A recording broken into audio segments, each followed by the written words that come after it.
কঠোর আন্দোলনের মাধ্যমে প্রতিটি আঘাতের জবাব ছাত্রজনতার সঙ্গে নিয়ে এই জুলাই ঐক্য জবাব দিবে ইনশাআল্লাহ। ঠিক একইভাবে মুসাদ্দেককে মাটিতে ফেলে তার উপর হামলা চালানো হয়, জুবাইরের উপর 4বার হামলা চালানো হয়। জুবাইর, মুসাদ্দেক আলী ইবনে মোহাম্মদ, ডাকসুর বেশ কয়েকজন প্রতিনিধি এবং সাধারণ শিক্ষার্থীরা থানায় যান।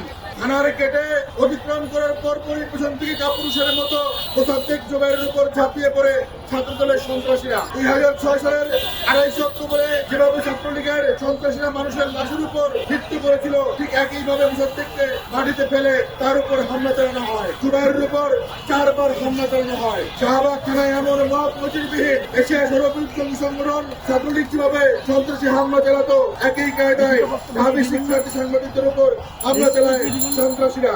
আমরা অবিলম্বে গণপ্রতিরোধ সংগঠন মুসাদ্দেক আলী ইবনে মোহাম্মদ, এতে জুবাইর শিক্ষার্থী সাংবাদিকদের উপর হামলাকারী সন্ত্রাসীদের গ্রেপ্তার নিশ্চিত করতে হবে বলে দাবি জানাচ্ছি।